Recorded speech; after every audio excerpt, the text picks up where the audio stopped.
There we go. Now it's saying things look a little better. So hopefully now all the video is smooth and all the audio sounds right. Ideally. I don't know if she's going to sit there and scream the whole time, but let's hope not. So welcome everyone. Tonight we're going to be taking a look at a new game I just recently got, which, as you can tell by the name of the stream and the image on screen, is Ghostbusters, the board game. This one comes from Cryptozoic, who makes a lot of my favorite deck building games, like the DC games and several others.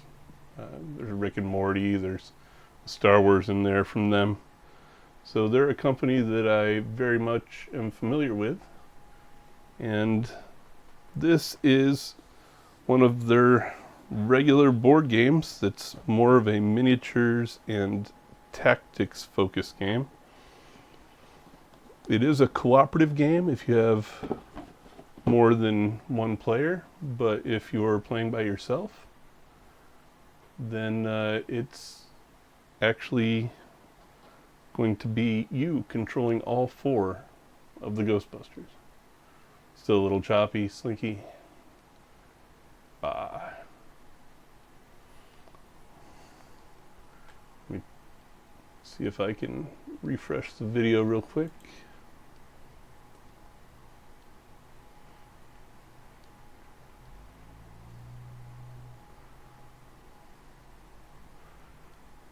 And if that doesn't fix anything, then I'll have to go in and maybe turn off the latency thing in here. I know that's a thing I can do somehow. Is everything still choppy on there?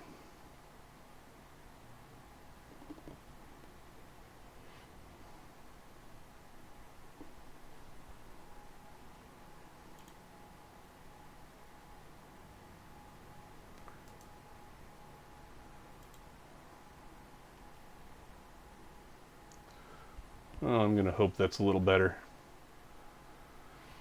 So, hopefully this won't follow me all the way through the stream. Sorry about the little technical hiccups there in the beginning. But, for this game, it is a 1 to 4 player game, obviously. You can have up to 4 players playing the 4 Ghostbusters.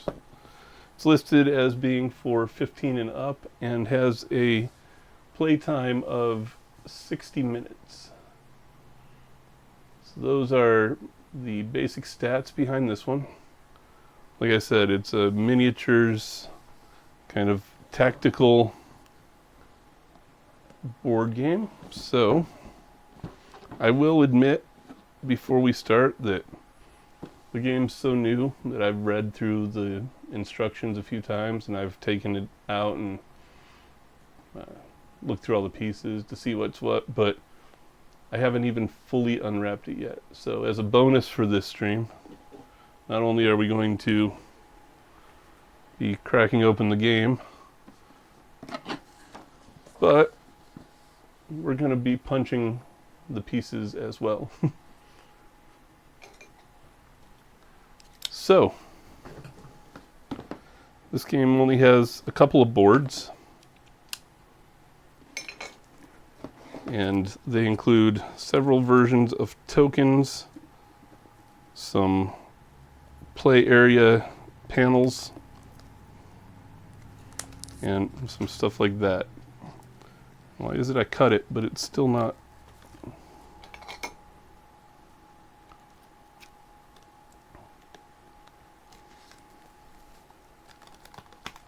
There we go. Alright. So a few sheets of different materials here. But we have our PKE deck. So this is how we determine ghost movement in the game. It's by the PKE meter. We've got several pieces of terrain.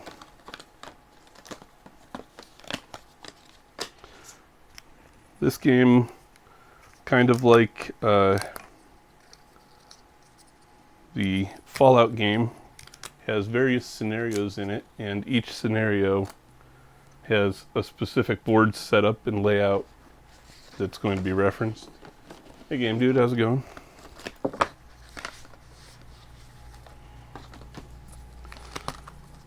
So we'll grab our board pieces.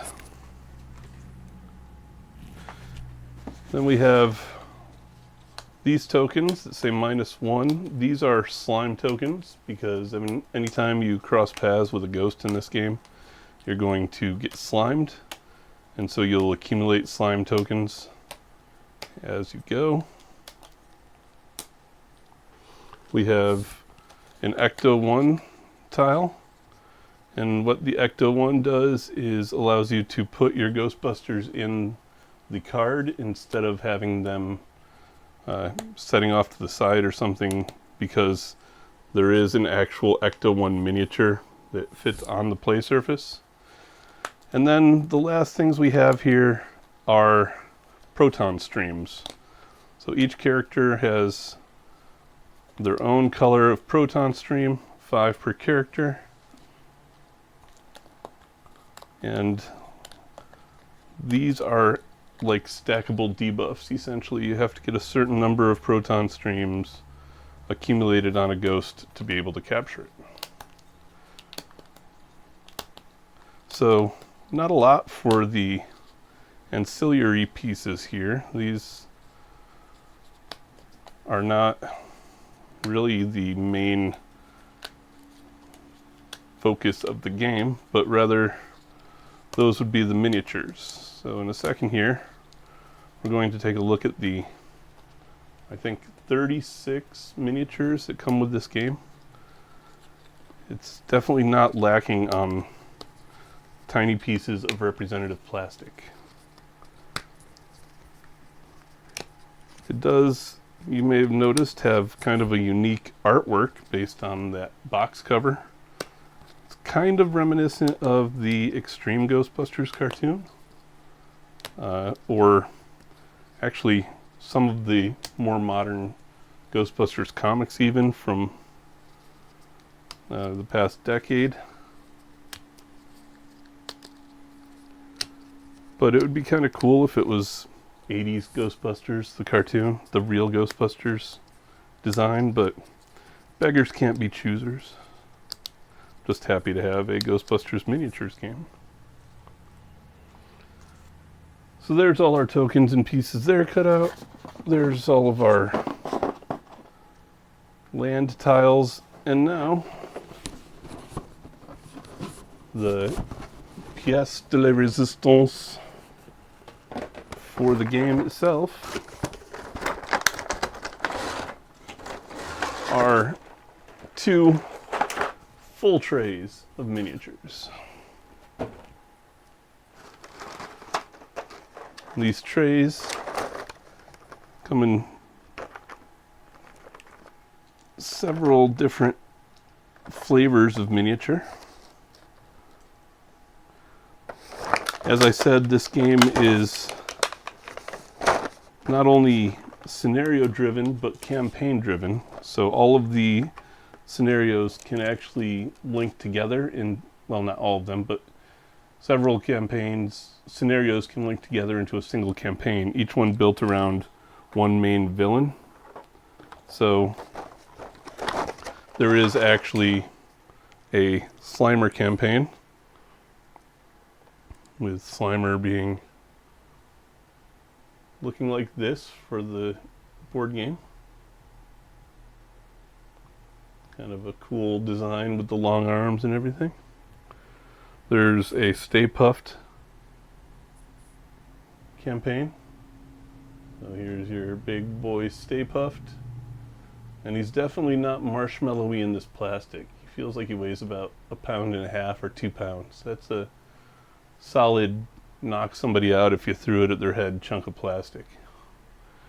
And lastly is this guy, who I think is specific to this game,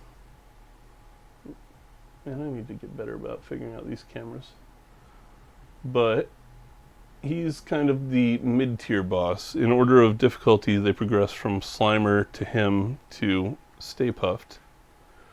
And there's actually, in the beginning of the booklet, an entire story, 3 pages worth of story, that introduces that new character and talks about where he comes from and his backstory. So that's pretty cool. The character is, let me see if I can find his name real quick.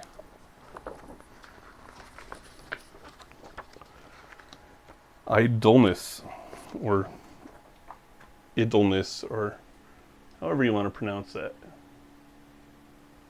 So, brand new, I think, just for this game.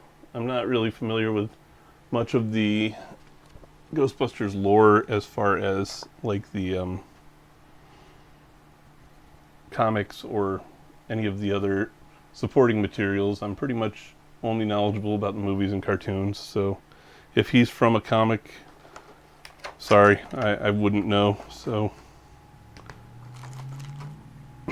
we've got a few remaining pieces in here, and then I'm going to set these aside. These are going to be your regular grunt ghosts, so they come in a few different varieties. There's each one being a different class of ghosts. You know how they talk about a class 3 entity or whatever. That manifests in difficulty level for the ghosts in this game. But I'm going to set them aside for now, and we will pull them out as necessary. Oh, and you've also got your Ecto 1 miniature. So this is the one that's actually going to travel around the board. Obviously, you can't fit your characters in it, and that's why they're going to go onto the Ecto 1 board as they drive around the map.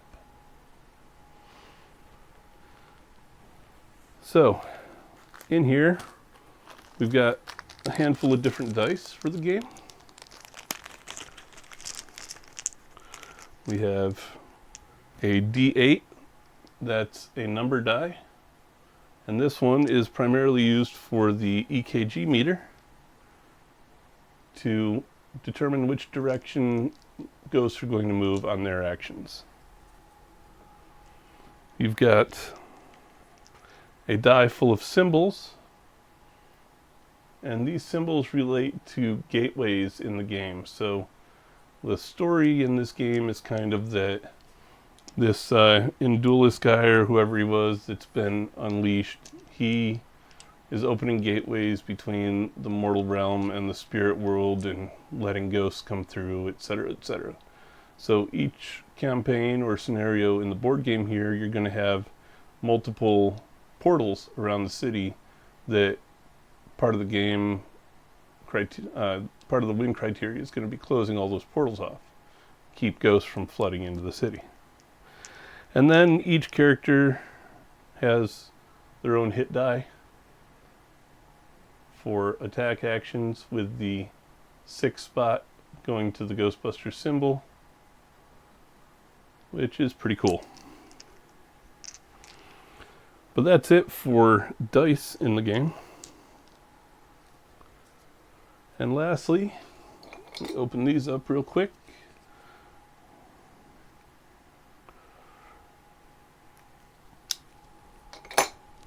This last pack of cards contains our scenarios, our character cards, and our ghost information cards. So each Ghostbuster has their own card.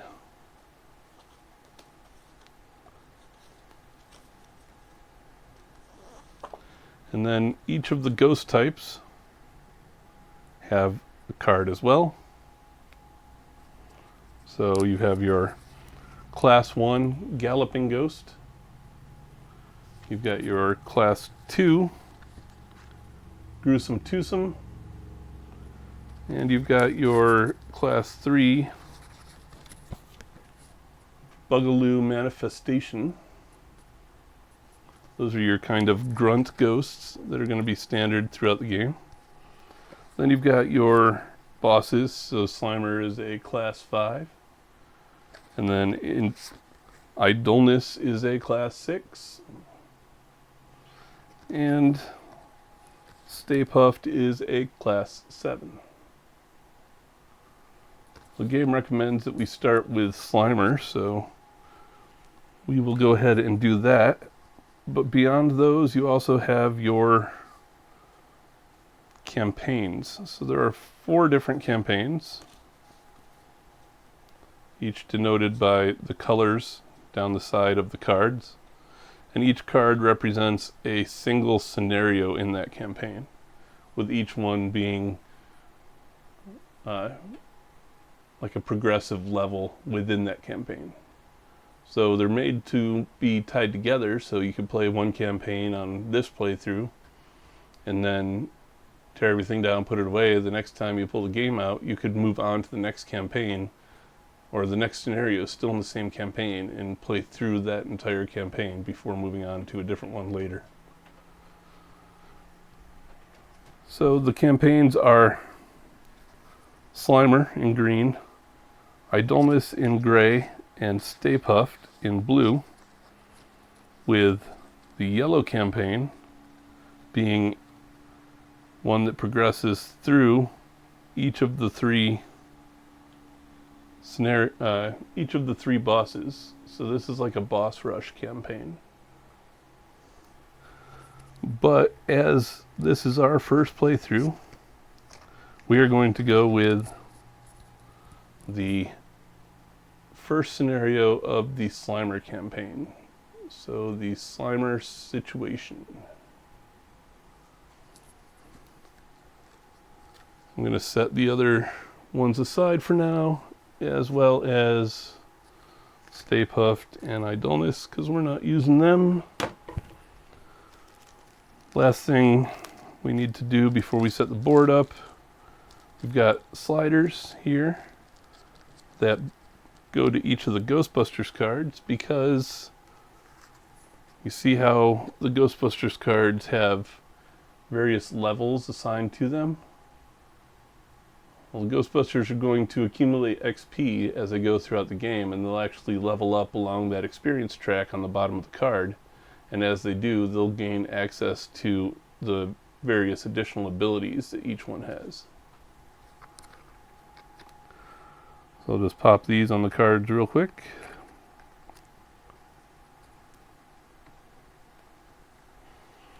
Those are just arrow sliders that indicate where on the track you are.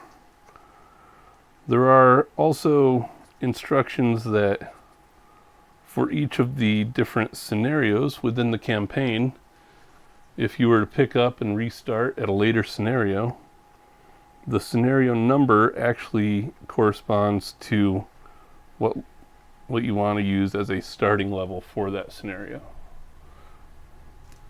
So that's one thing we didn't look at, but I will show you all real quick, is that the 3 boss scenarios have 4 total campaigns in them. So this is Slimer, these 3 plus this one. And the same goes for each of the other bosses. So if you were to start your level 4, that would make sense that it's the highest one, because you can't progress any further than level 5 in the game. Once you hit level 5, you stop collecting XP. So now that we've got the campaign, we're going to do the Slimer situation, which says sightings have been reported all over the city. Your old friend Slimer's back and up to no good. He's proving hard to track down, but clearing some sections of the city of spectral disturbances will help you corner him eventually. This campaign takes place over a series of 4 linked scenarios. Do not reset your XP between scenarios. You will need all the experience you can muster to trap Slimer at the end of the campaign.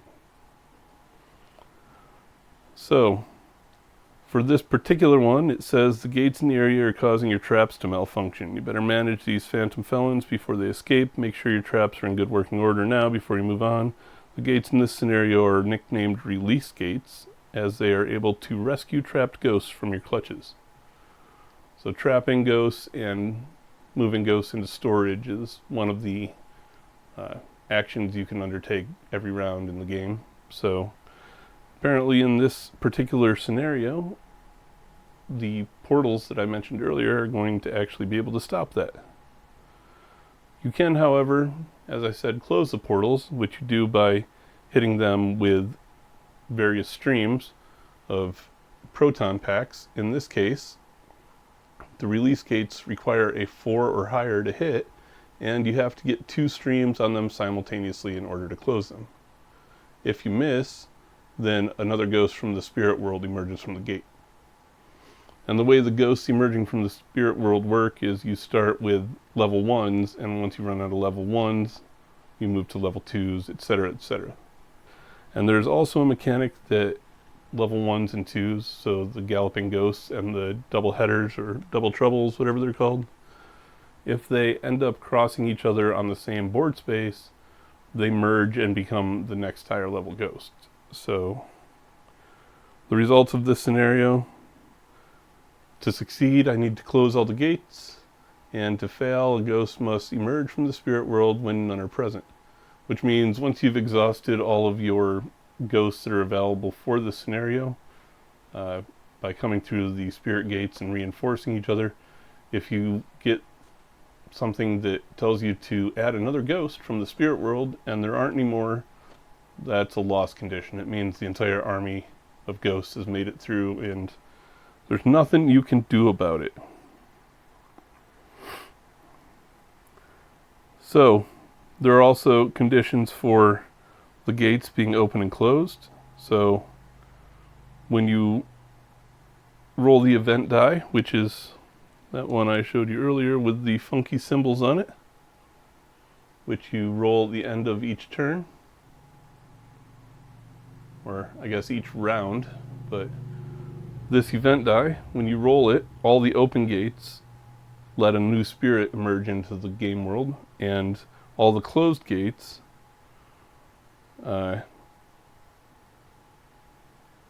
each Ghostbuster carrying one or more trapped ghosts loses one of them. So depending on how many gates there are, that could be bad. Oh, I also forgot to mention it, but there is this symbol on the event die, which doesn't correspond to any gates. And instead, this is like the pure chaos symbol, and it influences every ghost on the board and creates a cascading series of actions. So that's a bad thing. We don't want to see that coming up very much, which means with me doing the rolling, it'll probably come up all the time. So moving on from the basics though, now we can look at the back of the scenario card and we can see how the play area is going to be set up. So 9 tiles laid out in a 3x3 grid. You can see they each have a numerical indicator on them in the corner, and then each tile on the setup card also contains that numerical indicator, making it a little easier to set up. And then each one comes in 2 different flavors, with one side containing the streets of New York and the other side containing spaces representative of Central Park. So there's also some other things to mention as we go. I'll talk about them right now for a second, but they are these various types of lines that are on the cards. Okay, so we have orange lines, which are impassable but don't block field of view. We've got yellow lines, which are passable for movement but block field of view because they're things like bushes and clouds and such. And then we've got red lines and red dotted lines, which are both impassable and block all fields of view. So there is a field of view component to this you've got to be aware of for things like engaging in combat and whatnot. But we will cross those when we get to them. Let's go ahead and get this play area set up. The way that the play area is shown means that you turn the numbered corner in the corresponding direction to what's shown on the card back.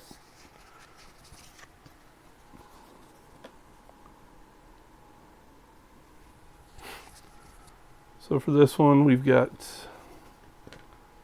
looks like a corner of the park. So streets on two sides with the park being set up right in the middle.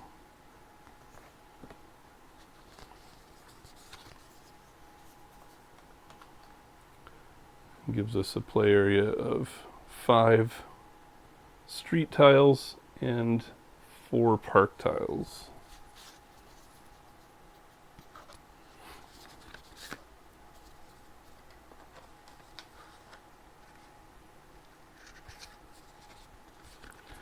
And then in addition to the regular setup of the 3x3 tile grid, we also have dictated on the scenario card a default location for each of our gateways that are going to be placed and for all of our starting ghosts. So for this particular scenario, there are going to be 10 ghosts on the map starting out, as well as 15 additional ghosts in the spirit world available for reinforcements. There's also going to be 5 gateways for this particular scenario. So our gateways, we have some scenarios, the symbols on the gates are going to matter. You'll see each of them has a symbol that corresponds to one side of the event die. For this particular scenario, it does not matter what icon is where. So we have 3 open gates like so, and then we have 2 closed gates here and here. And then Ecto 1 is going to be starting out up here in this corner.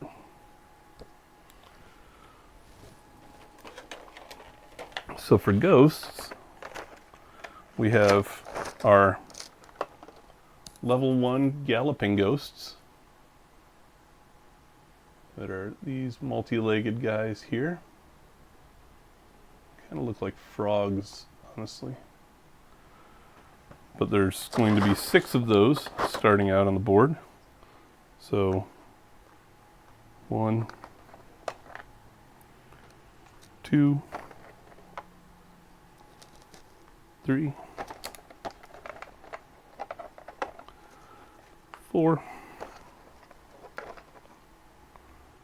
5, and 6 galloping ghosts.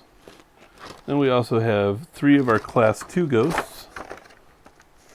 So our galloping ghosts were there. Our class 2 ghosts are going to be the gruesome twosomes here. So those look like this in minifigure form.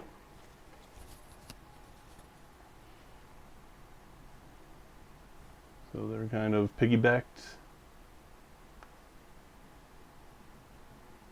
Right, so there's going to be 3 of those starting out on the board. So 1, 2, and 3. And last but not least, we have a single class 3 ghost, which is our Bugaloo Manifestation. And he's going to go here. So there you go. That's the setup for this particular scenario. We've got our PKE meter over here. We've got our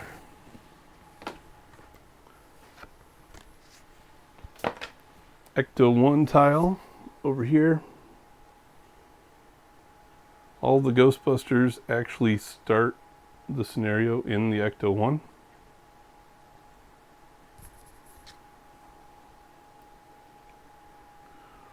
We'll put our big ol' Stay Puffed away and Indulus away because we don't need those for this particular scenario.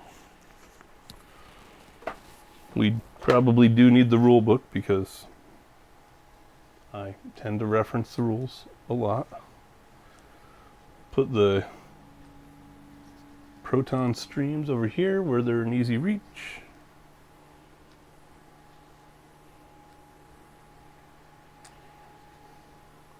Got our slime tokens ready.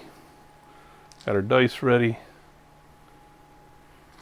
I'm going to line up the Ghostbusters in play order down here because we're going to play each of them, but every round we will play the same Ghostbusters in the same order. So I just put them down in the order that they were already in. So Peter, Egon, Ray, and then Winston.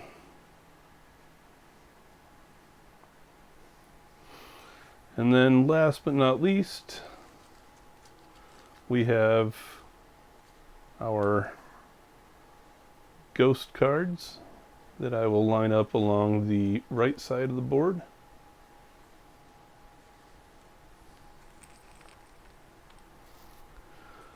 And for each ghost, you see that it gives us the hit and trap conditions. So for these Class 1, 2, and 3 ghosts, the Class 1 requires 3 or more to hit, and the Class 2 and 3 require 4 or more. And then the Class 1 ghost only requires a single stream to trap, Class 2 requires 2 streams, and Class 3 requires 3 streams. And then each ghost has its own conditions of what happens when it's hit, what happens when it's trapped, and what happens if you miss on your roll. So they all do different things. And then their special abilities are, as I said earlier, with the Galloping Ghost and the Gruesome Twosome, the levels 1 and 2, when they occupy the same space, they merge to become the ghost of the next level. So the Galloping Ghoul will turn into a Gruesome Twosome, and the Gruesome Twosome will turn into a Bugaloo Manifestation. And then the Bugaloo's special ability is after a missed movement, slime in 4 directions based on the die result. So yeah, if he's moving left, right, or up, down, he slimes all 4 positions around him when he stops in both the left, right, and up, down axis. If he's moving diagonally, he slimes all 4 positions diagonally. The other piece of slime knowledge is if a ghost crosses over the Ecto-1, then all the Ghostbusters that are inside the Ecto-1 at the time of the crossing get slimed.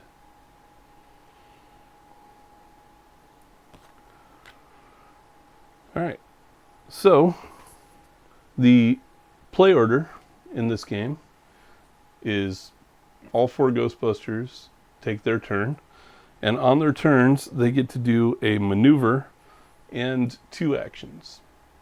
When they're slimed, each slime token they've acquired takes away one of their actions. So you have to make sure you try and manage the slime throughout the game. One of your actions can be to remove slime from an adjacent Ghostbuster, or if a Ghostbuster passes all of their actions for a turn, they can remove 1 slime from themselves. So slime is kind of the mitigating factor for a lot of gameplay throughout this. Oh, I just realized we looked at the ghosts and stuff, but we haven't actually looked at the miniatures themselves. So each card has a corresponding color, and that color is also representative of the miniatures. So for purple here, we've got Winston.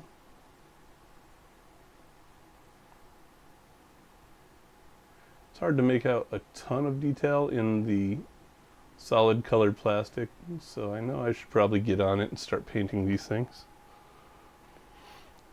For red, we've got Peter.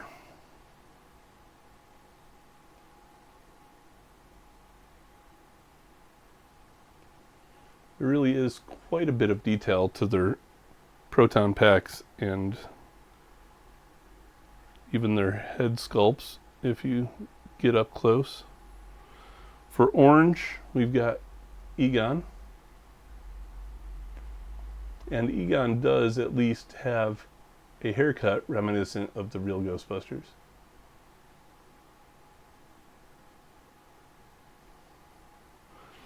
And last but not least, for yellow, we have Ray, wearing, as usual, his night vision goggles.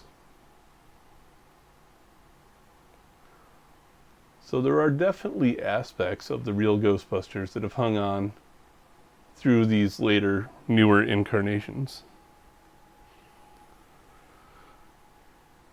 So that's the basics of what we have here.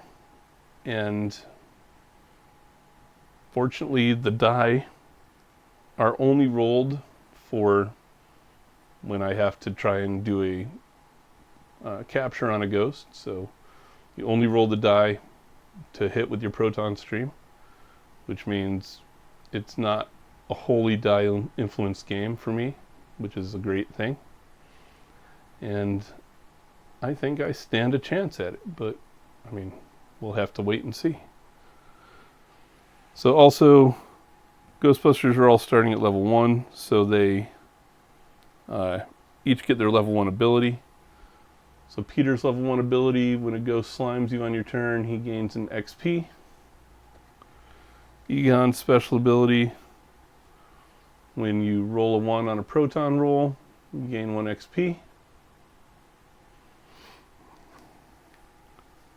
Ray's special ability is when you spend an action to remove slime from another Ghostbuster, you gain XP. And Winston's special ability is for every 3 combined ghost classes you deposit at a time, you gain 1 XP.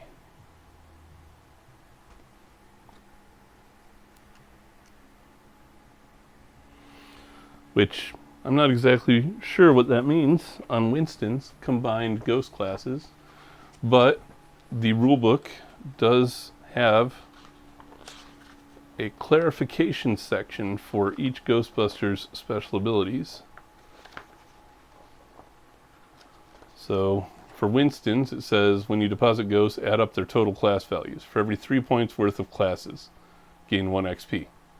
That makes a whole lot more sense. So if I deposit a Bugaloo, then Winston gets an XP. If I deposit 1 Galloping Ghost and 1 Gruesome Twosome, he gets an XP. Or if I deposit 3 Gruesome or Galloping Ghosts, he gets an XP. So those are the special abilities that the Ghostbusters are going to be starting with. So as I said, you can do 1 maneuver and 2 actions per turn. So maneuvers consist of either transferring a ghost. So if you have trapped ghosts, you can transfer them to other Ghostbusters that you're adjacent with, meaning not everybody's going to have to keep running back to the Ecto-1 to deposit ghosts. In this game, the Ecto-1 has a piece of technology that allows you to send ghosts back to the spirit world. So that's why you go to the Ecto-1 to deposit ghosts. Entering and exiting the Ecto-1 are also maneuvers, so they don't count against your actions. So those are the first thing you can do before moving into your actions, and then the actions that you can perform on any given turn. Like I said, you have two of, consist of moving, driving, depositing trapped ghosts, removing slime from another Ghostbuster, or engaging in combat. The line of sight for the game is considered to be 3 squares, so you can engage in combat up to 3 squares away. And that's essentially the basic starting criteria and rules for the game. When you do a move action, like I said, you've got the red, orange, and yellow lines that you got to pay attention to. Ghosts actually get to ignore all of those, but yeah. And then the driving action, as opposed to the regular moving action, let you move the Ecto 1 up to 6 spaces.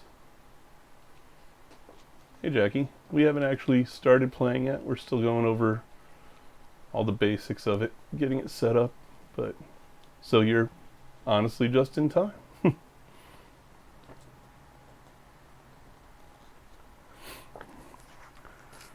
Alright, so there you go.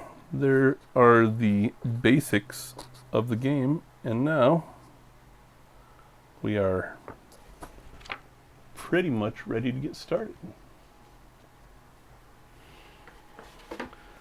So like I said, all 4 Ghostbusters are up here to begin with in the Ecto 1.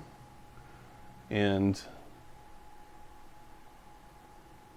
I guess we can start the game with Peter taking a drive action if we want to get further into the play area. So that's probably a good idea. So I'm going to start out by moving the Ecto 1 2, 3, 4 spaces. And then as a maneuver, because the maneuvers don't count against your actions, I'll let Peter get out, and as his second action, because he took a drive action, I will let him try and capture that galloping ghost that's right there adjacent to his spot. Also, when you enter or exit the Ecto 1, the 2 spaces on each side are considered available. So you can exit into any of those 4 spaces, indicating, the 4 doors of the car. So, for this first ghost, a galloping ghost, it requires a 3 or better to hit, and it only requires a single proton stream to be able to capture it.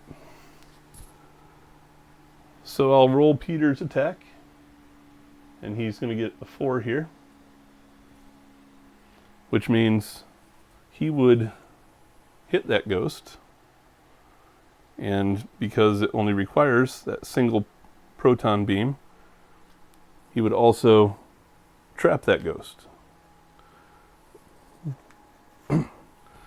So on both actions, there is a when hit, which is the same as when trapped for a galloping ghost. So when trapped, each Ghostbuster adjacent to the galloping ghost gets slimed, then place it on your character card. So adjacency in this game includes diagonal, which is nice because you can always move your character diagonal as well. The only thing that can't move diagonal is the Ecto 1. So Ecto 1's always got to move in a straight line, east, west, north, south. So in this case, because of the on-trap action of that ghost, I place 1 slime token on Peter. But Peter also has that special ability that says when he gets slimed on a turn, he gains 1 XP. So I get an XP from that.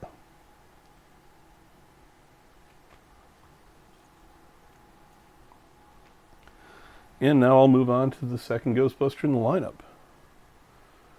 So as his maneuver, I'll let Egon get out of the Ecto-1. And for his first action, we'll have him move 2 spaces toward this next galloping ghost. And because we have a 3-space line of sight, that makes him close enough for Egon to take a shot and try to get him with a proton beam. So, for Egon, hey, look at that.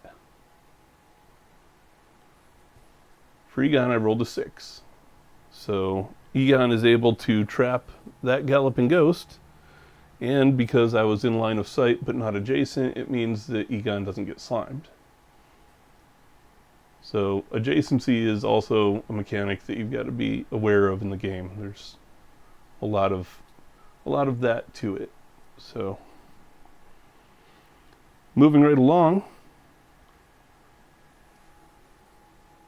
it's going to be Ray's turn. So for Ray's first action, I'm going to drive. So 1, 2, 3, 4, 5, 6. And for his maneuver, let him exit the Ecto-1. Again, any of those 4 adjacent spots to Ecto-1 on the door sides are available to be exits when you enter or exit the vehicle. And then for his second action, we can either take a shot at that other galloping ghost, or we can take a shot and try to close the portal. Remember that the portals for this scenario are the release gates. They require 4 or higher in order to add a stream, and they require 2 streams to close. So if we don't close it, then that galloping ghost stays there. Then that means there's a chance that next round, or on their turn, that ghost will move and end up sliming me or doing something similar to that.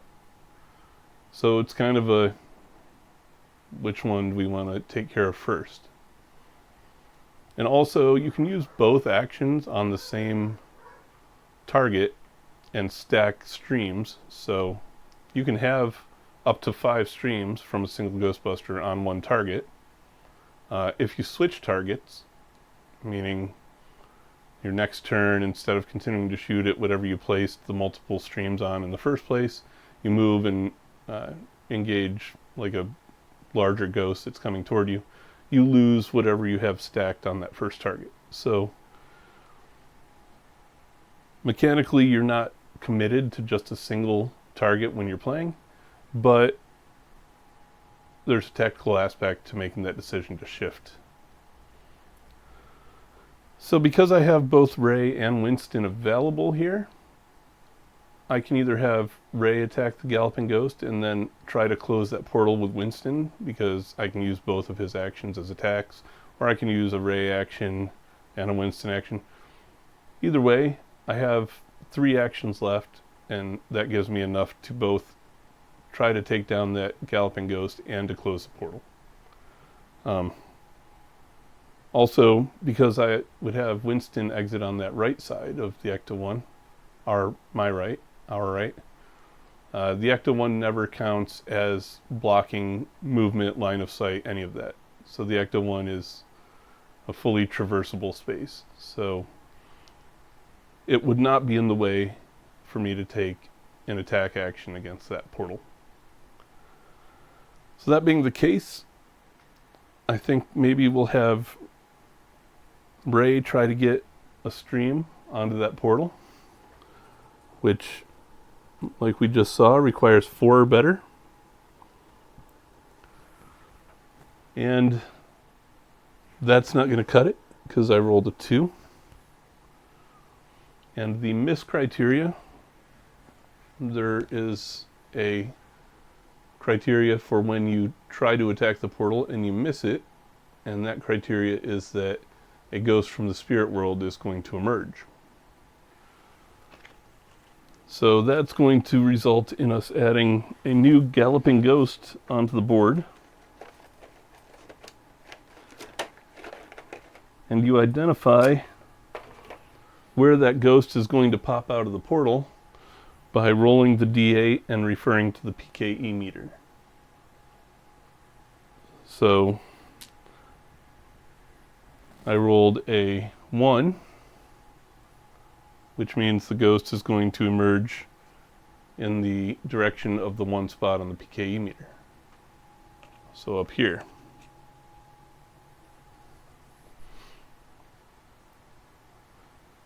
And that was it for Ray.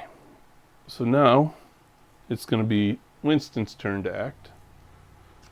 For his maneuver, I'll have him exit the Ecto-1, and I will have him attempt to close that gate. But hopefully it goes better than Ray's attempt did. Oops. So my first attack on the gate is a 5, meaning I do stack my first proton stream on there. And then for Winston's second action, that time I rolled a 2.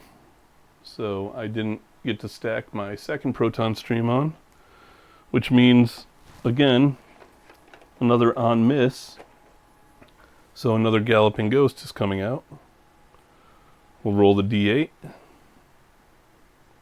Rolled a 1, so we'll re-roll it. 5, but he can't come out there because the Ecto-1's in place. An 8. Okay, so he will come out there. So that's all 4 Ghostbusters with all of their actions being taken, which moves us to the end of the turn. And I just want to double check, but I believe that means we're going to roll the event die.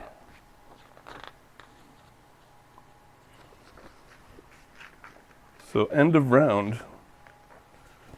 Some of the ghost cards are going to have end of round actions on them. But because we're only playing with the levels 1 through 3 ghosts, they do not. The boss ghosts, however, probably will. Like Slimer, if he were on the board, has an end of round action where he moves 2 spaces toward the nearest slimed Ghostbuster. But we have no ghost end of turn actions with just our levels 1, 2, and 3 ghosts. So instead, we are just going to roll the event die. And remember that the event die are linked to the events that are dictated on our scenario card. So we'll roll the die, and for each gate that we roll, a ghost from the spirit world emerges. And each Ghostbuster carrying 1 or more trapped ghosts loses 1 of them if the gate's closed. So honestly, I think that it must actually matter what the symbol is, because I can't imagine you would do that for all 5 gates, right? So we will assume that I was wrong with my earlier statement interpreting it, and that instead, when we roll, it'll only affect the gate that matches the icon that comes up on that D6 event die.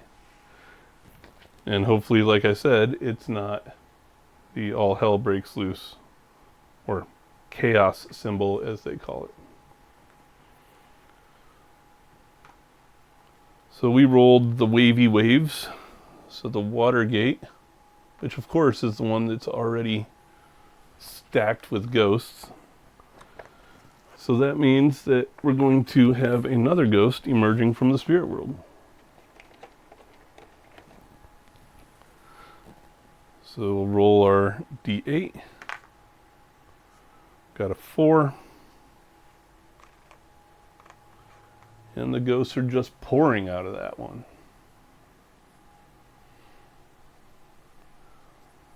Fortunately, that's really all that we have to worry about for that first round. Like I said, the Slimer campaign and this first Slimer scenario are supposed to be the easy ones. So that means they're a little more lenient on us as far as how many ghosts pop out at the end of turn actions or things like that. You can see that if we look at some of the more difficult campaigns, they get more and more demanding of the Ghostbusters, where you'll have things where multiple spirits will emerge from a gate on a die roll, or multiple trapped ghosts will break free. But that seems like harsher criteria for another time. Glad we're starting slow. But now we are back to our Ghostbusters turns.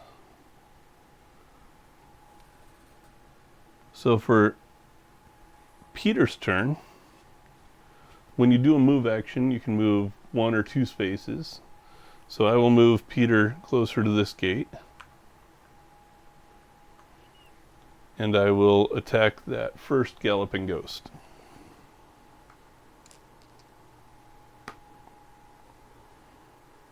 Peter got a 4. The galloping ghost requires a 3 or better to hit. So I hit that one. Oh, but I'm rather stupid because, oh, you know what? Couldn't have done that anyway. Peter slimed, so he only gets one of his 2 actions this turn.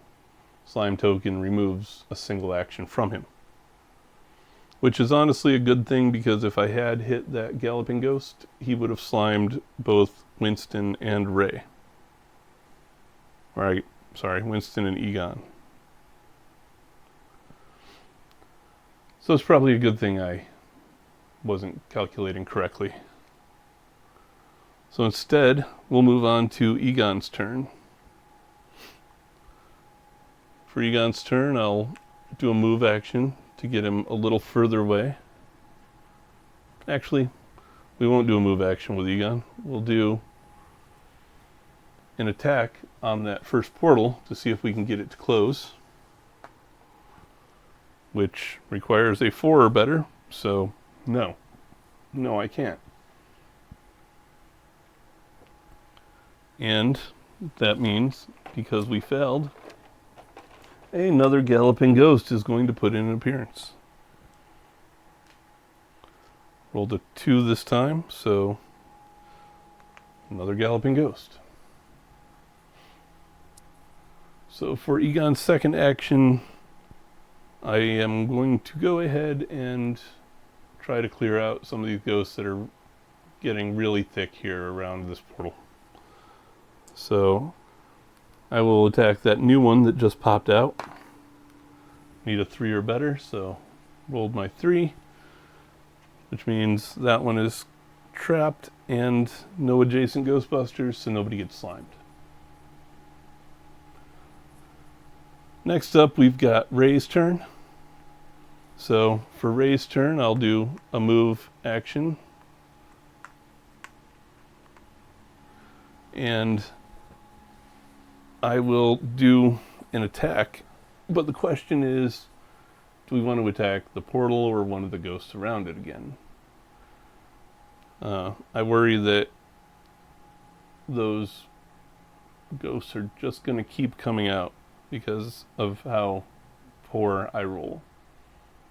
So I'm thinking that attacking the portal might be the best bet, but I'm also thinking that I don't really have the best luck at rolling over a 4. So, but either way, we got to try somehow. So, hey, a 5, meaning I actually was successful, and that portal closes.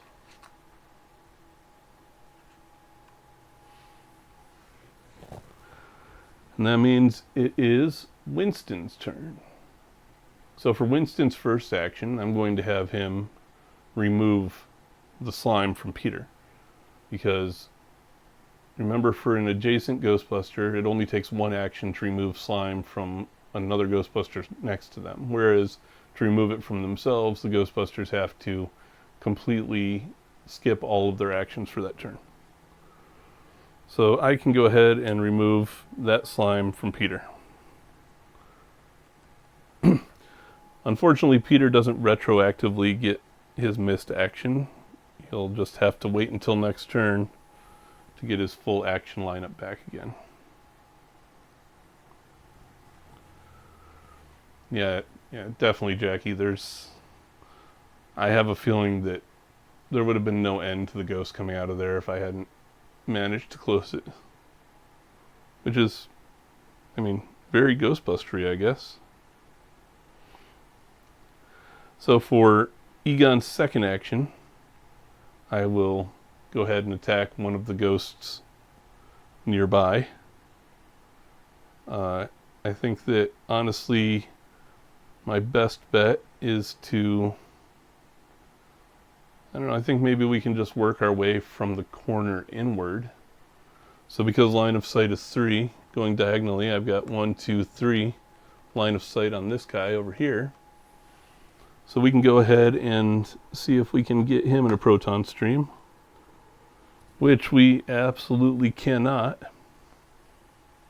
Meaning, we have to check the card and see what it says for the on-miss criteria. When missed, move 2 spaces in a random direction.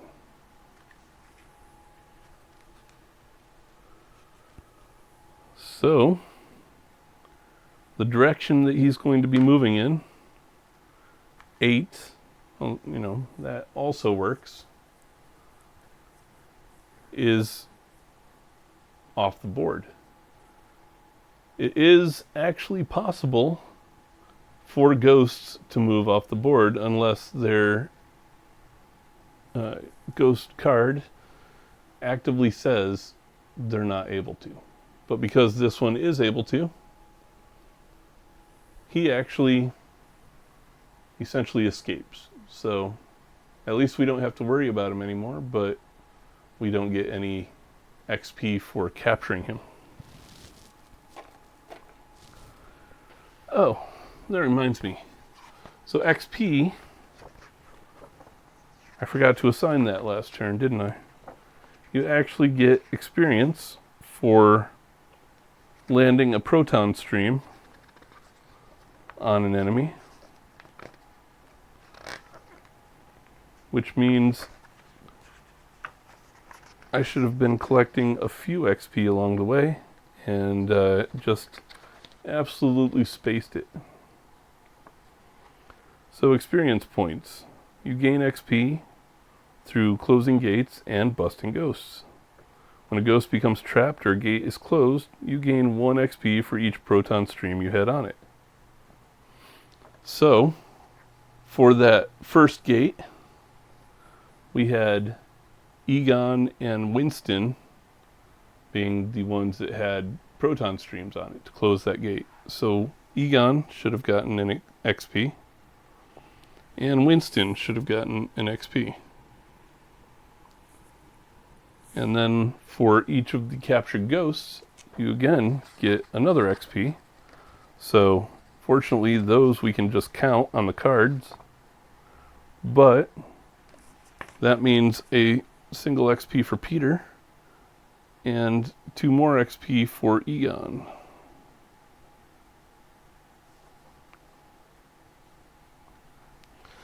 So there, that's a little better because, getting XP and leveling up is probably a way to make the game a little easier for you.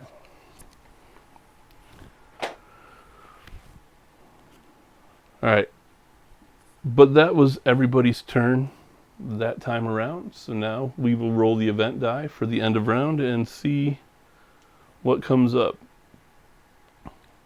Of course, this round I rolled the chaos. So, what the chaos does, as opposed to rolling an actual gate symbol,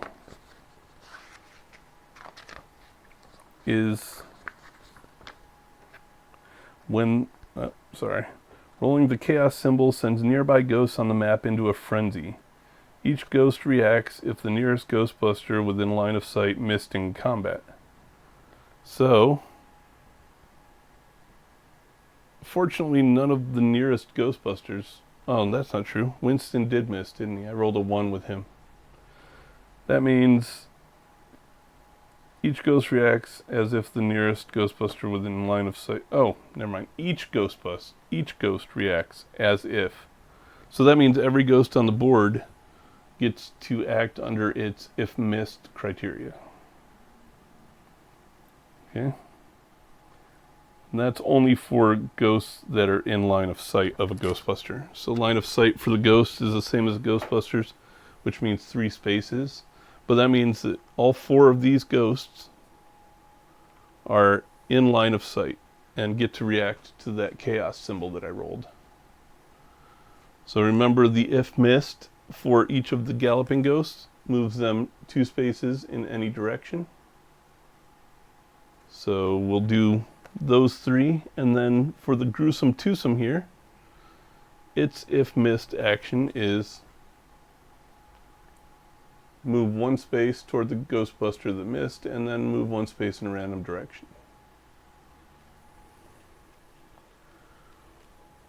So that one's actually funny, because if the gruesome twosome is adjacent to a Ghostbuster and that Ghostbuster misses, then it moves 1 space toward the Ghostbuster, which slimes him, and then 1 space in a random direction, and if the roll of the random direction has him move back through the Ghostbuster, then you can slime him twice on 1 action.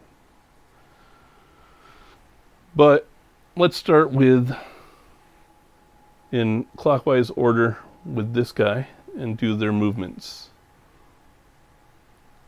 So he rolled a 5, which means 1, 2 spaces, and a ghost can end their turn on top of the Ecto 1. The instructions say to put the ghost on top of... Oh, I guess it does balance. That'll work. But he moved through Egon, so Egon gets slimed once. Next we'll go with this ghost. For him I rolled a 2, so he moves 2 spaces in this direction, meaning he slimes Ray. But you don't end the turn on the same space as a Ghostbuster, so he continues moving and fortunately goes off the board. Yeah, no, they don't really balance on the Ecto 1, so whatever. I will do something to indicate they're sharing a space somehow.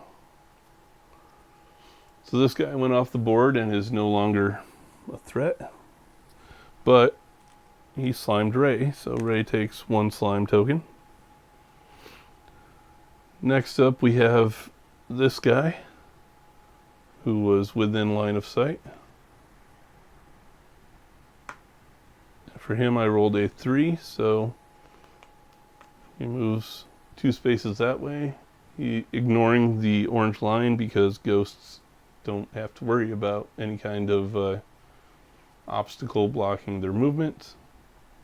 And last but not least, we have that gruesome twosome.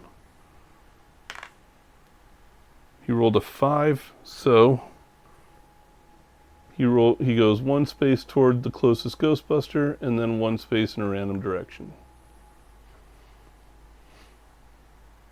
And that's what we end up with after 1 chaos action. And now we're right back to the Ghostbusters having their turns.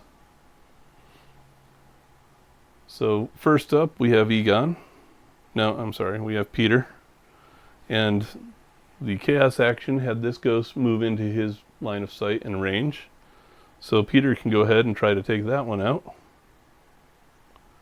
4, so that's enough to take him out. And we will have Peter go ahead and do a move Alright, next up we have Egon taking his action. Egon is slimed, so he only gets one action this turn. So I will not move Egon. I will go ahead and have Egon try to attack this guy that's in the Ecto-1. Actually, I don't think I can attack in the Ecto-1. Oh, and Peter took out a ghost, so he gets an extra XP. Let me just verify that when the ghosts move, they can actually land on the Ecto-1 space. Because I think that is the case, but if not, well, then my bad. So when a ghost moves into or through a space occupied by the Ecto-1, blah, blah, blah, while a ghost shares the space. Yeah, so the ghost can share the space with the Ecto-1. That's what I thought. Alright, so Egon, for his action, will try to take out another ghost. I will go ahead and try to take out that one that is in Ecto-1. Because if I'm successful, even though he's going to slime Peter, I am successful because I needed a 3 or better. So I take out that ghost. Egon gets an extra XP. Peter gets slimed, but when Peter gets slimed, he gets an extra XP. So in some ways that worked out in my favor. And lastly, Winston, for his first action, will attack this gruesome twosome, which is going to require a 4 or better on the roll.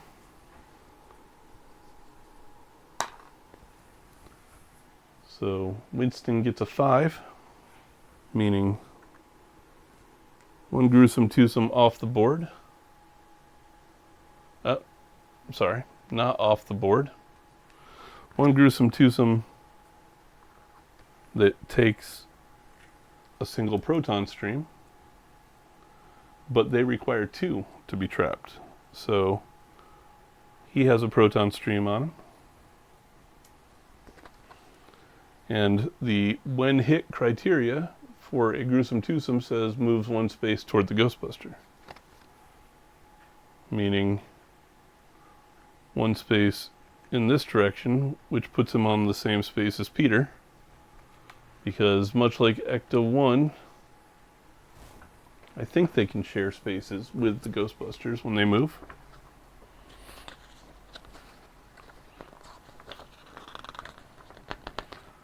But honestly, I am not 100% sure that that's the case. They might move through the Ghostbusters.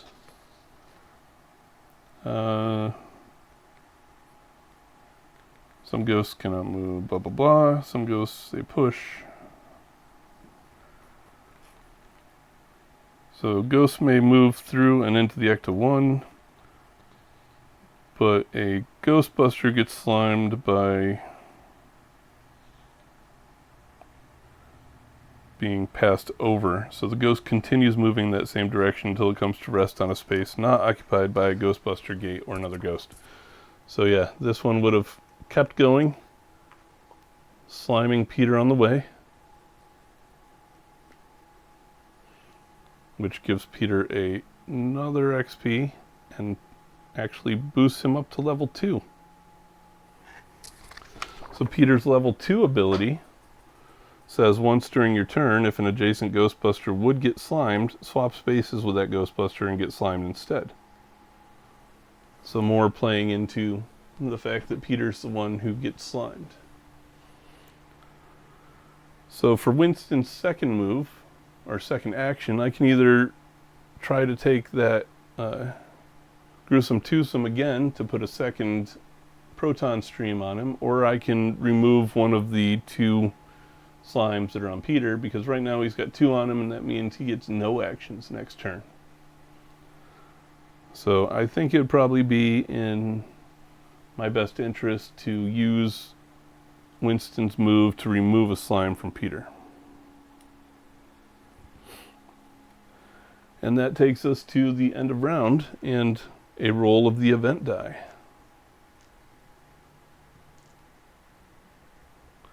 Oh, I rolled it straight into the pile of other die. Okay, so this time we rolled the square, which is this portal here, meaning another gruesome twosome is coming into play in this direction.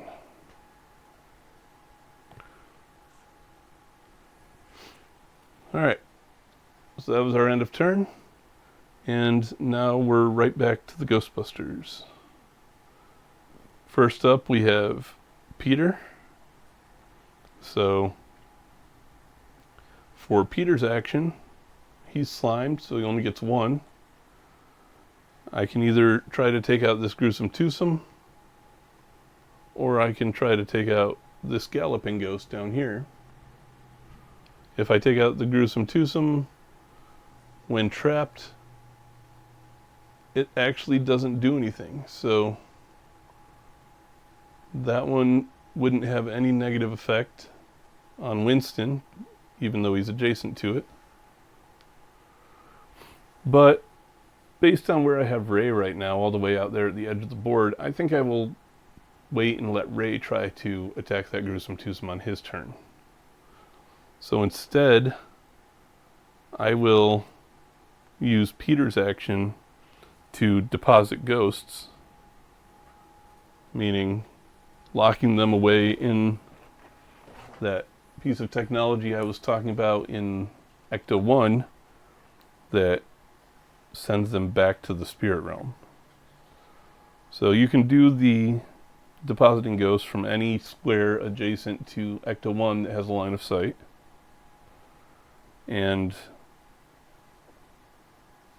there's no other criteria to it. So I was making sure that was the case, but there is none, so all it does is clear the ghosts off of your character card, so you're no longer carrying them, which means that closed gate criteria on the event die that says each character that's carrying a ghost loses one means we don't have to worry about that. So I'm okay with that one. So next up, we have Egon's turn. You know what? Did I cheat? Am I allowed to deposit all of the ghosts at a time, or do I only deposit one ghost at a time? Any number of trapped ghosts. Okay, good. So on Egon's action, he's slimed, so he has the same problem that Peter did with only having one action, so I'll use it to take all three of the ghosts that Egon has trapped right now and deposit those into the Ecto 1. And then for both maneuvers, let's have Egon and Peter, because the maneuver doesn't count as an action, we'll have both of them go ahead and get in the Ecto 1 so that next turn we can potentially drive away. Nope. It says that you deposit, which means the player playing Winston, or essentially Winston himself. So unfortunately, Winston's got to deposit the ghosts in order to get credit for them. But either way, now it's Ray's turn. So we'll have Ray come up here as one action. Oh, no, he's slimed also, so 1, 2, 3. We'll just have him stay right where he is and use the one action that he has to fail to get that gruesome twosome. And that means the gruesome twosome again gets its when missed, which is when missed, move one space toward that Ghostbuster and then one space in a random direction. So one space toward Ray and then one space in a random direction, which in this case 8 means right here. And now it's Winston's turn. So for Winston's turn, we'll go ahead and do the an attack on the double trouble, or gruesome twosome. Winston rolled a 6, so that means he adds the second proton stream, which is enough to trap the gruesome twosome. And the when trapped for gruesome twosome says to place it on the character card. So no negative effects. Gruesome twosome is trapped. And I forgot to give Winston his first XP, but he gets both XP for having 2 proton streams on that particular ghost. And now it's back to the event phase.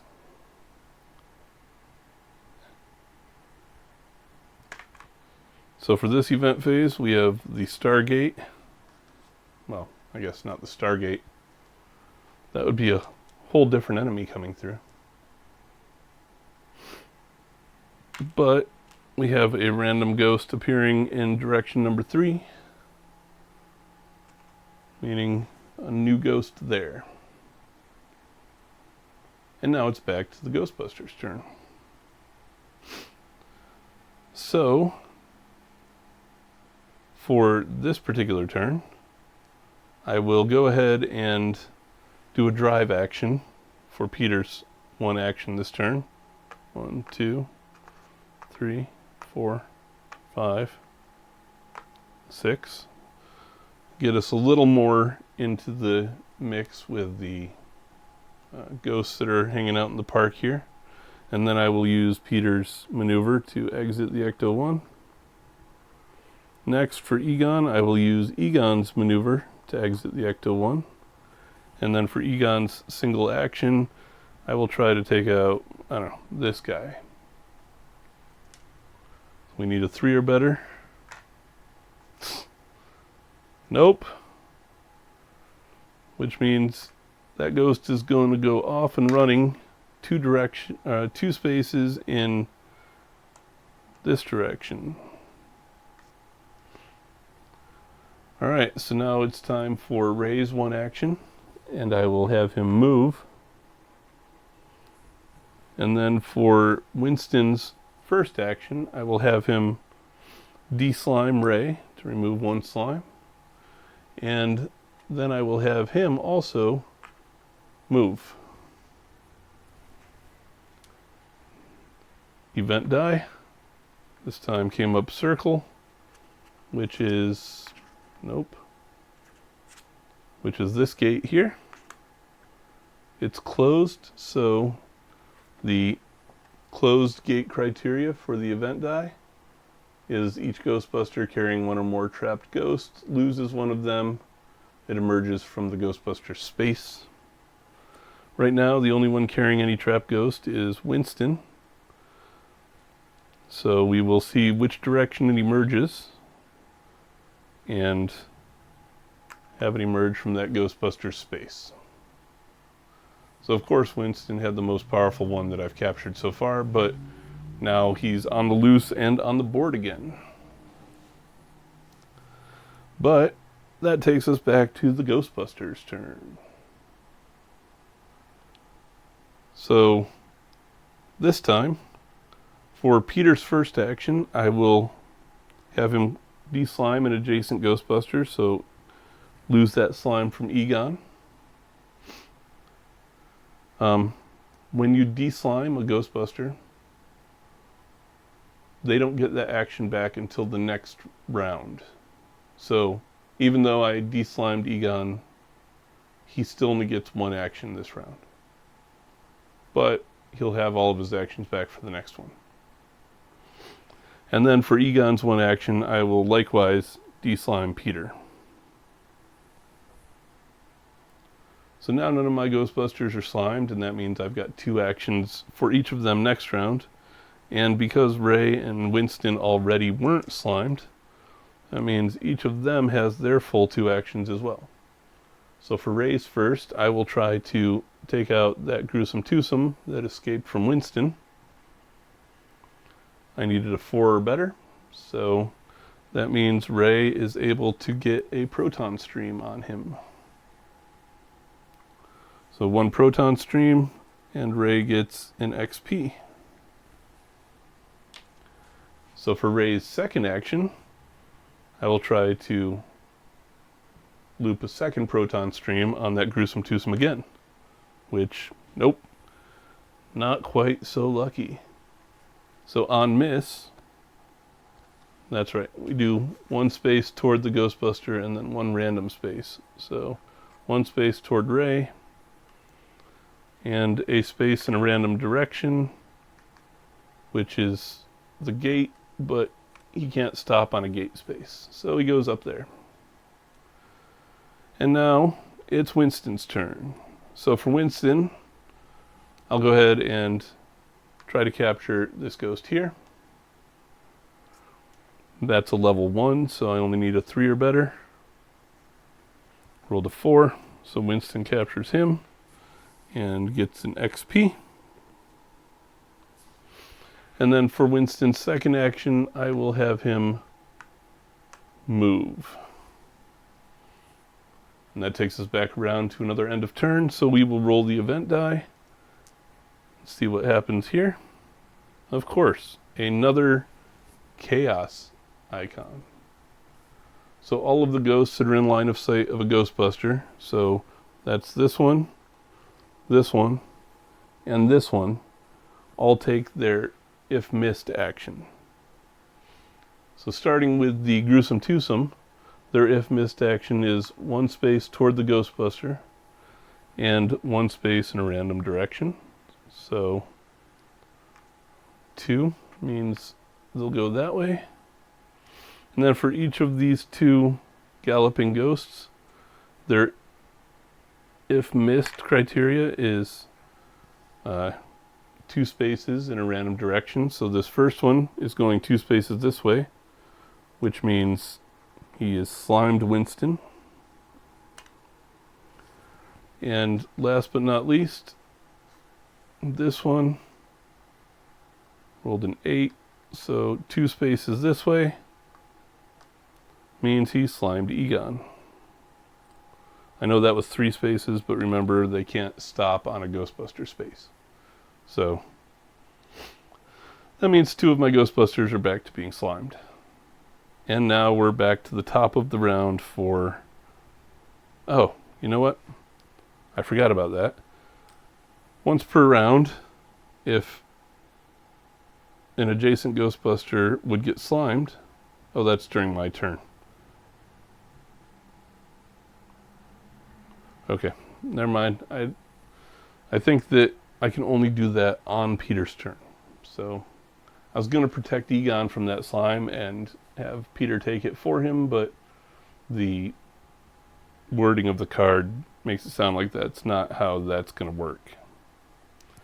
So it is what it is. But now it's Peter's turn, and that means for Peter's first action, I will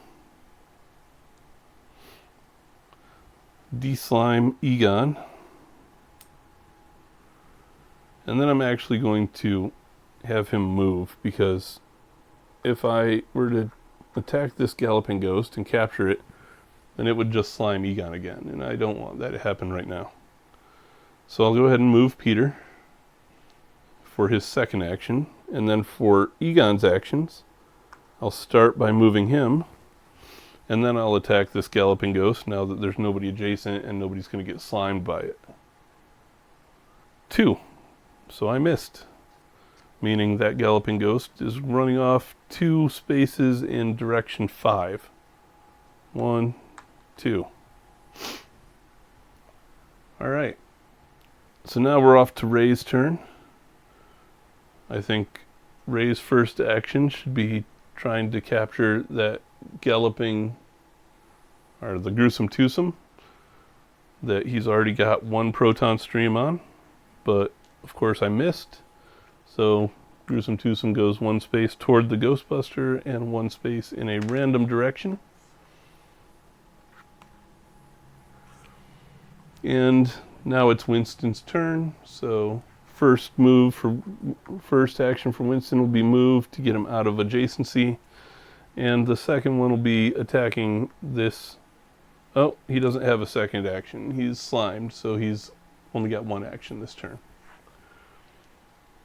So event die, star, meaning another galloping ghost is coming out, and will come out right here. So this game's actually pretty fast-paced.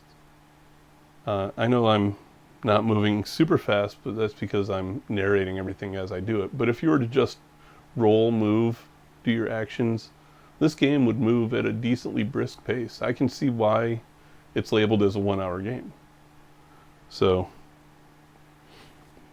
let's go ahead and see if we can pick it up for the rest of the playthrough, all right? So for Peter, I will take his first action as an attack against that galloping ghoul, but I rolled a 1, so it doesn't matter, which means he goes 2 spaces this way. And for Peter's second action, I'm going to press my luck and roll an attack against that gruesome twosome. Ooh, 6 that time, so Peter successfully gets a proton stream on him and gains an experience point. So Egon's turn. For Egon, we will roll to see if we can close this gate. I needed a 4 or better, so Egon gets 1 proton stream on that gate.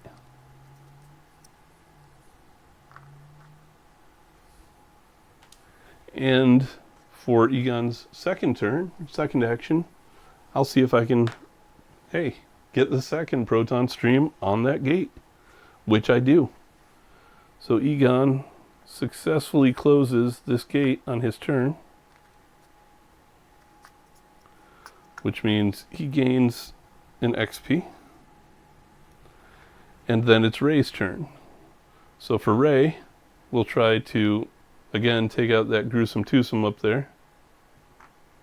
Oops, I needed a 4 or better, which I got. So Ray successfully captures that gruesome twosome. And for his second action, I will have him move. And last but not least, I have 1 action for Winston, who is still slimed. So I will have him attack this galloping ghost, which needs a 3 or better. So that galloping ghost is trapped, and Winston gains 1 XP. So both Egon and Winston went up a level that turn. Egon's level 2 ability is once during your turn, you may re-roll a failed proton roll. So Egon gets a second chance. And Winston's says once during your turn, you may take a free deposit trapped ghost action and into a deposit space with line of sight. So that means if I'm next to the Ecto-1, I can go ahead and deposit ghosts without having to burn an action on doing so. Alright, so now that was the final Ghostbuster action of that round. End of round, we'll roll an event die. So squiggly lines is this one up here. And for a closed gate, each Ghostbuster carrying 1 or more trapped ghosts loses 1 of them. It emerges from the Ghostbuster space. So, man, that means the gruesome twosome that Ray is carrying emerges, and 1 of these galloping ghosts that Winston is carrying emerges.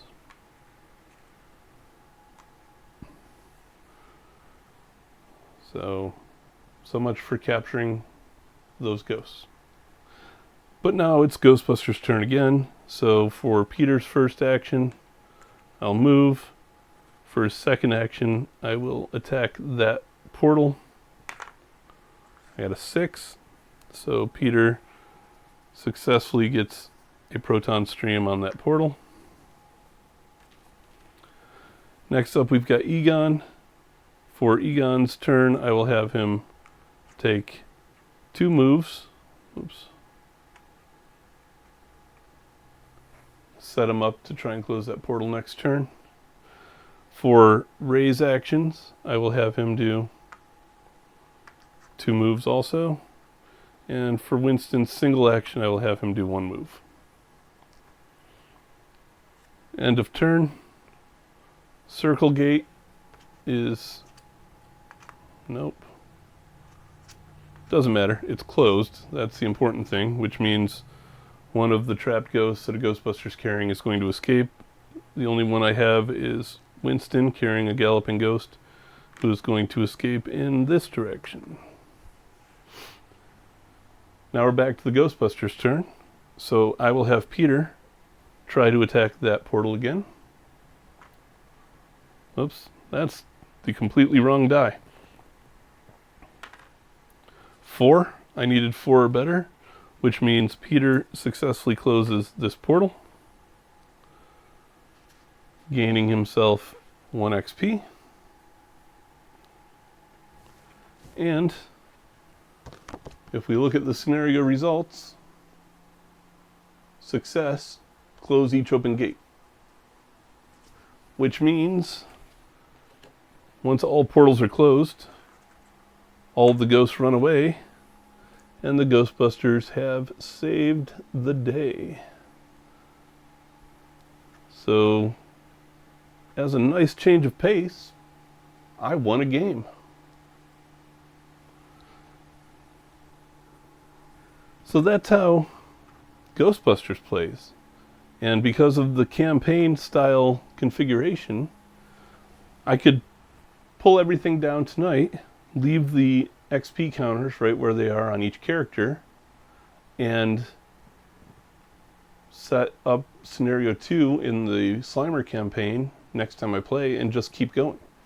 I'm working my way through the campaign until the very end when I finally capture Slimer. So, yeah, that makes for a cool kind of a long-term game if you want to keep going on the same thread that you're working your way through. And like you said, Jackie, there's a little extra time on this first playthrough getting the hang of it, but it honestly, it's really simple mechanically. Obviously, it's going to get harder as the difficulty increases with different scenarios, which means, you know, boss ghosts or different results on the end of turn roll, different things like that. They're going to complicate the game more, but the actions and performing the actions as you go is really kind of mechanically simple. There's definitely strategy to it, like the things with adjacency of the ghosts, or making sure you have line of sight as you move, managing those any slime tokens that you get. But overall, moves at a nice quick pace, gives you lots of different options in how you're going to approach each scenario, and feels like a Ghostbusters experience. You've got all 4 characters working together, and yeah, it honestly feels like what you would feel in the movies. It's pretty fun. Slinky, I know you're a diehard Ghostbusters fan, so we need to get on Discord and do a multiplayer playthrough. We could do a 2-player. Each of us could play two of the Ghostbusters. Although, Jackie, you're obviously invited if you want to come play too. So yeah, that's Ghostbusters. Not bad for a first playthrough, and really enjoyable time. So, as usual, if anybody's got any questions or wants any more information about it, go ahead and let me know. I'll post the stream up as a video on my second YouTube channel, and hopefully find an affiliate link of where you can buy the game. But yeah, I'd recommend this one. If I were, you know what? I'm going to commit. I'm going to start giving out scores 1 to 5 on these streams for each game I play. And I would give this one a pretty solid 4 for the pace it moves at and the varying conditions throughout the game. Feels like something that's going to just continue to have more variety as we go, and it's definitely fun enough. So yeah, I think this one's worth a 4. So that's all I've got on this playthrough. If you do have any questions, you know where to find me. Come back Tuesday. We're going to do the Judge Dredd game. So Judge Dredd's going to come up on Tuesday. And then next Saturday is going to be the big one. And we are going to go for a trip to Eternia. So I hope that you'll join me for both of them. If you're not able to, obviously come check out the streams when I post them to YouTube. And I'll have some more options for voting on during each of those. And we'll try to keep this rolling. So thanks everyone for watching. I appreciate it. And hope you all have a nice rest of your weekend. Oh, and last note, I said look out for the short fuse personnel office today. I might still be able to get it up tonight, but if not, it'll be up tomorrow. So, thanks everybody, and I will see you next time.